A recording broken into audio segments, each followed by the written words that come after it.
If there's one thing Formula One's most famous and challenging circuit probably didn't need, it was a damp and slippery track surface.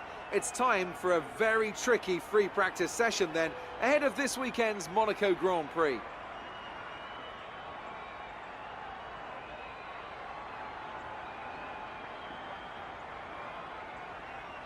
So it's dark skies overhead then, and plenty of dark looks from the pit wall as well. A frustrating time for the engineers, Anthony Davidson, who I imagine were hoping for some dry running today. But it's absolutely chucking it down out there. Oh, well, you have to feel for the guys and girls on the pit wall, Crofty. You know, so much work goes into getting these two cars out on track, not just from the pit wall, but from hundreds of people back at the factory too. The race team here at the circuit are just the most visible part of a very wide operation. And then the rain comes, and you immediately know a bunch of things. First, you aren't going to get much running. Second, you're going to see a lot of useless data, even if you do get out there. And third, the odds of needing an emergency rebuild before qualifying just went through the roof. What's going on, guys? Welcome back to another brand new video here today. We're back once again for career mode here today on F1 2019. Here today for the Monaco Grand Prix. Starting things off, as you can see, wet FP1 was a bit awkward to negotiate, not gonna lie. I had numerous moments, there was numerous flashbacks that we used in this session, but anyway, I don't think it's supposed to be wet for qualifying. There is a little bit of rain scheduled for right at the start of the race.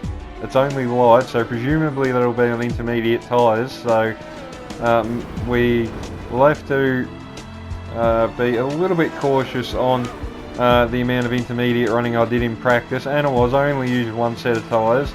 But as you can see there, even when it dried out in the second part of practice, pushing the limits and numerous times just overstepping them, not by much, only by the slightest amount, but around here at Monaco, tiny mistakes do not go unpunished, and I think I just proved that there in that 20-30 seconds worth of practice highlights you just saw. So hopefully with all those mistakes out of the way, that can be the end of that, and we don't have to worry about them qualifying all the race. But anyway, as you can see, light rain for the first, don't want to say first half of the race. It might stop by, I don't know, I'm going to go out on a limb and say maybe lap 8, lap 10, something along that line. But anyway, time will tell on that front, but can't get too ahead of ourselves just yet. We've still got to go through qualifying. Quali's probably more crucial than what the race is around here, so we're definitely going to have to try and pull something out of our asses here and try and park this racing point on the front row, because it's really the only way we're going to have a chance of winning the race. So let's go and see what we can do for the Monaco Grand Prix. Here we are at one of the most difficult circuits on the racing calendar. Welcome to Monaco for today's Formula One qualifying.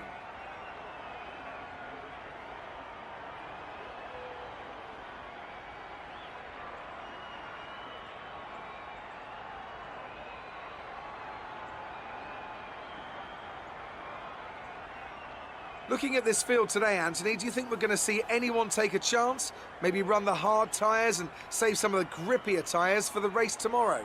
Well, I'd be surprised in all honesty. It's only the front runners that really have the pace to get away with that, and even then, at the end of the day, it's a big risk. Track position is the most important thing, and it's rarely worth sacrificing for a slightly more optimal strategy in the race, so I doubt we're going to see anyone trying it. I have been wrong before though.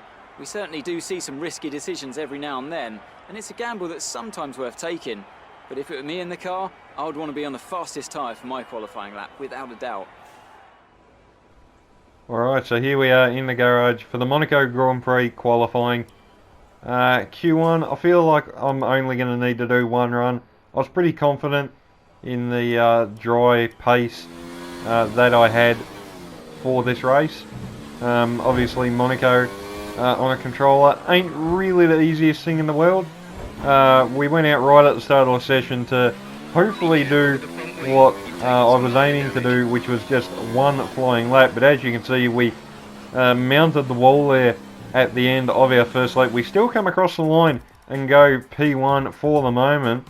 Fast forwarding now to the end of the session. We're still comfortably up near the top, or I say comfortably, we're actually down in P10. So with a few minutes to go, I actually decided, you know what, let's go out again just to make sure that I can get through. And the main reason I really did this, like, if this was a place like maybe say France or Austria or Britain or even somewhere like Italy or something like that, I probably would have just risked it and tried to save the extra set of tyres. But for a place like Monaco, track position is just so crucial. You just can't do anything without it. So there was no way I was going to take that chance. And looking at the times there, I would have actually ended up 16th. So it was a good thing that we actually did go out again at the end of the session. Otherwise we would have been knocked out. So racing point 1-2 at the end of qualifying 1 with Perez P1, ourselves P2. Cutting on to Q2 now. Doing one lap right at the end of the session. Being that I only have one new set of soft tyres available, this has been a pretty decent lap up to the line now. Are we going to get anywhere near Perez? I don't think so, but I think we've made it through. And we have. Alright, so we've survived another portion of qualifying into, I guess what you could say the top 10 shootout now, even though that's not what it's technically known as. But anyway, some interesting names in the drop zone there. Lando Norris, Kimi Raikkonen, a few names which I expected to see in Q3, but they're knocked out, so they'll have a fun time back there in the midfield, no doubt. But anyway, for me in this final part of qualifying, I was really just going to risk it and just go absolutely hell for leather. One flying lap on the new set of soft tyres that you get given if you make it in to the final part of qualifying. Perez with about 2/10 on the field at the moment, but we'll head out now for our one and only flying lap. Flying through that little section there, almost absolutely mounted the wall. Can't quite remember what that was called there, so yeah, sorry about that. I'm not too familiar with the corner names. I can't remember them off the top of my head, I should say. But across the line, is it pole position? Nice job. Not quite, only P2, but still a front row start. We're all ready for tomorrow's race, but before we begin, let's have a quick look at those who will be fronting the grid. Perez, Lee and Lewis Hamilton. Well, that wraps up qualifying, but don't worry, we'll be back tomorrow as we head into the Grand Prix. I know I should, in theory, be happy. Like there's nothing wrong with P2. Like it's a front row start at the crown jewel in the F1 calendar. But look at the gap between ourselves and Sergio Perez. Like look how close that is. He's just mugged us right at the end of the final part of qualifying. I mean, like credit where it's due. That was obviously a very good lap. He was actually behind us on the road, so he's obviously got a little bit better of the track conditions, I suppose, on his lap. But man, that is so annoying. Like Monaco, it's the one place where you want to win. And it's probably the hardest place to win, even to try and get pole position. And I thought we had it in the bag there, but unfortunately Perez had something to say about that, and not by much, but we've just missed out. But still, solid starting spot for the race. Well done. That was a good qualifying performance. Indeed it was. And I suppose one other thing that we can't really take any light off either is, and I've actually only just woken up to this as well. I don't know how, but anyway, that's just how clever I can be. But we got a racing point front row lockout at Monaco. Did not expect to be saying that at any time during this career mode. But there you go, Racing Point has locked out the front row for the Monaco Grand Prix. Did you ever think you would hear something like that? I don't think so, because I don't either. But here I am saying it. So, best chance we're going to have for a race win and to try and get a leg up on Perez in the standings as well. We've dropped off quite a bit. We're nearly 50 points back, so it's time to get some momentum going back in our favour. Let's go.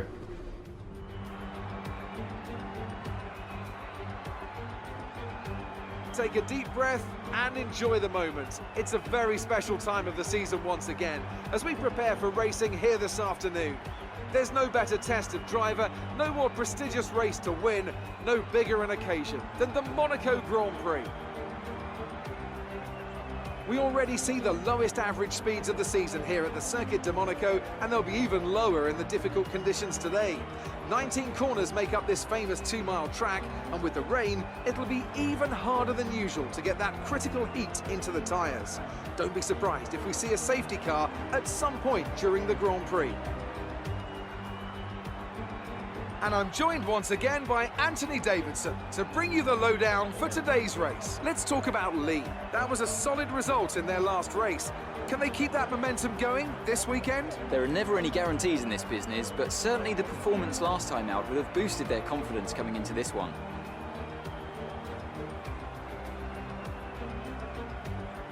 Before we begin, let's take a quick look at the grid lineup for today's race. Sergio Perez will lead us away from pole position, and Lee completes the front row. Moving on to the rest of the grid, we have Hamilton, Vettel, Charles Leclerc and Verstappen, Ricciardo, Giovinazzi, Butler and Valtteri Bottas, Weber, Gasly, Kimi Raikkonen and Norris, Fiat, Magnussen, Roman Grosjean and Lance Stroll. Russell and Robert Kubica takes the last spot on the grid. And with lights out just moments away, it's time to go down to the track.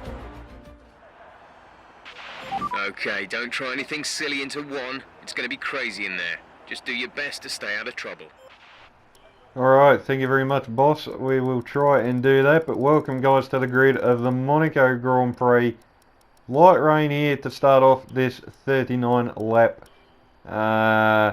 survival race, I guess you could say, because that's basically what Monaco is. Not only is track position so crucial, but it's a race of survival as well, because one light little tap in the barriers around here, especially with simulation damage on, your race can be over and out just like that. So we're definitely going to have to watch out for that.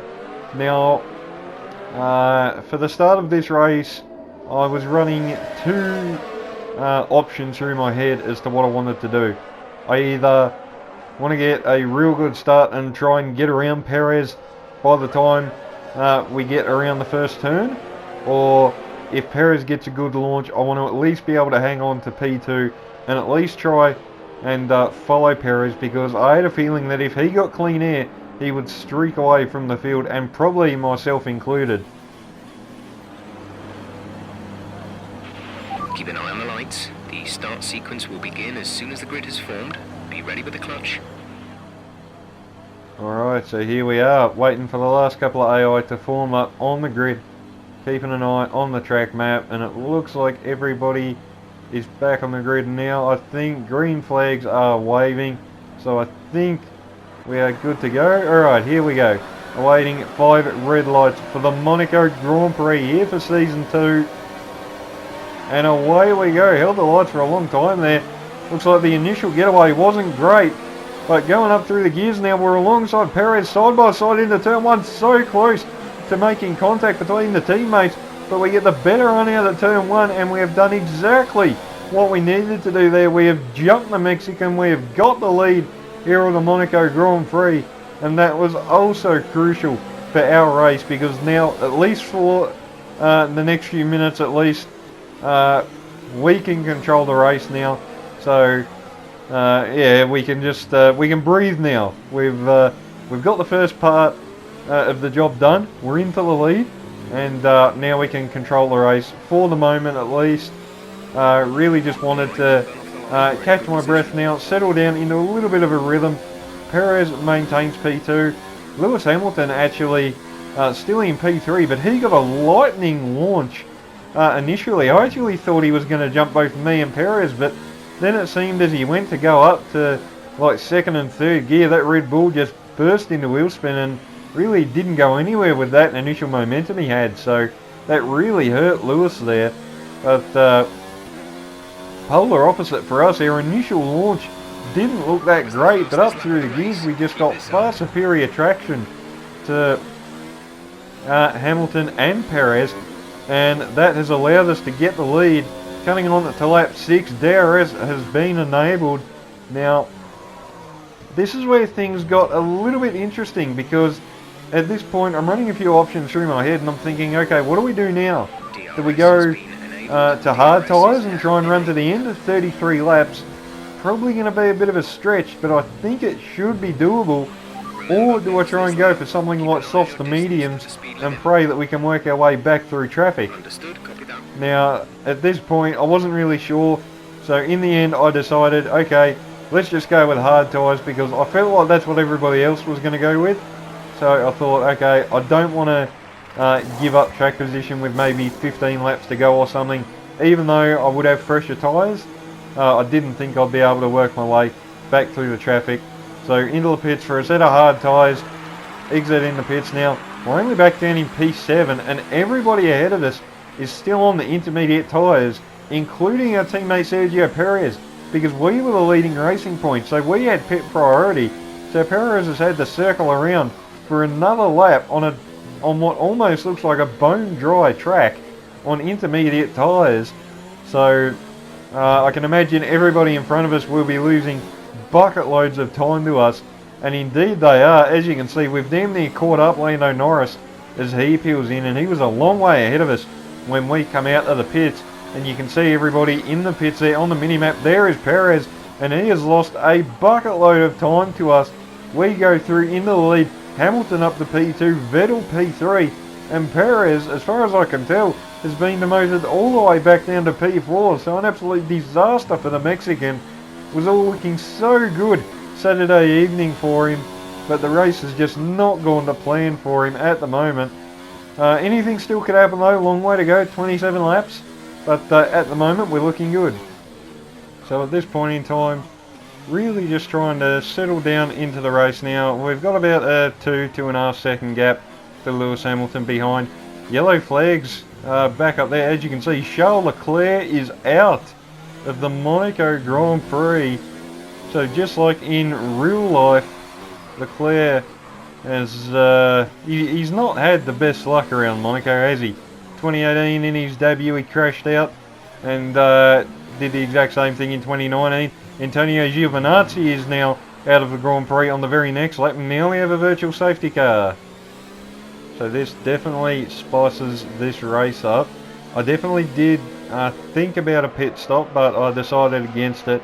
The VSC was too early really to try and maybe do anything with strategy, so didn't worry about that. But just having a look now at the two retirements that have caused this virtual safety car. Charles Leclerc, no smoke coming out of the back of the Ferrari, so I'm not too sure what's happened there, and looks like a similar problem for Giovinazzi in the Mercedes as well. No smoke from behind the Silver Arrow, so I'm not too sure what's happened to these two. One thing that I did spot while going through these replay cameras, and you might have seen it just then, was Valtteri Bottas actually got damage off the back of one of the Alfa Romeos as he checked up to avoid Giovinazzi out of the final corner. So that's definitely not going to do Bottas any favours, trying to do basically a bit more than half the race with a damaged front wing. So undoubtedly he will have a real fun time trying to work his way around that. But for me at the moment, as I said before the VSC came out, really just trying to settle into a bit of a rhythm, just trying to set consistent laps, not trying to be any type of hero setting world records, and just trying to set consistent lap after lap after lap and just keep the gap to Lewis Hamilton at about 2 to 3 seconds. We've got up actually to around about 3 seconds now, and he's nearly gapped Sebastian Vettel by 1.5, so Hamilton seems to have the edge over Vettel. You can see on the replay camera there are the top three, or second, third and fourth I should say, not the top three, because we're leading the race. But anywho, as you can see there they are, so they're not exactly miles behind us. Like, we make one or two little mistakes and those three will be right on our ass again. And in saying that, they can't afford to make any mistakes either, because especially in Hamilton's case, Vettel and Perez aren't that far behind. Cutting back and have a look at the replay shot now, as you can see, Hamilton isn't really in the same camera shot as these two. Actually, you can just see the back end of the Red Bull. There he is. So he is only about like a second up the road. So one mistake from either one of those three, Hamilton, Vettel or Perez, and that could be race over. speaking of mistakes, we actually tapped the wall there coming into turn 1 with our left front. Luckily no damage, no puncture or anything, and we got away with one there. But onto the final lap of the race, still leading. Hamilton still P2, Vettel P3, Perez still sits in P4. There's been no positional changes between those three ever since the pit stops back on, geez, what was it, lap 6 or lap 7 or something? So, as odd as it sounds, apart from the short VSC when Leclerc and Giovinazzi stayed out, when they retired, sorry, like, stayed out? What am I on about? Good lord. Anyway, like I was saying, apart from the VSC when the Merc and the Ferrari retired, this has actually been a really uneventful race. There's not a lot has happened.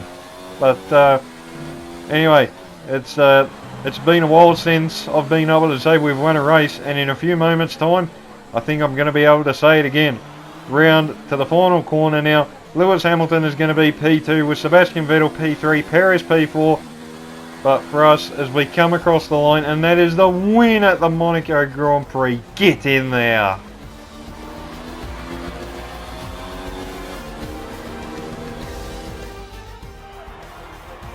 And an incredible win for Racing Point. A brilliant performance. Anthony Davidson, how do you think they were able to set themselves apart today? Well, I think it was clear what the main contributing factor out on the track was today: speed. I know it sounds like an obvious thing to say, Crofty, but fast cars win races, and we saw that today with our winner. Racing Point's performance today has shown that they can be competitive with the veterans of the sport. They're making their way out to the podium now as we speak, and the reaction from the crowd must be incredibly uplifting for them.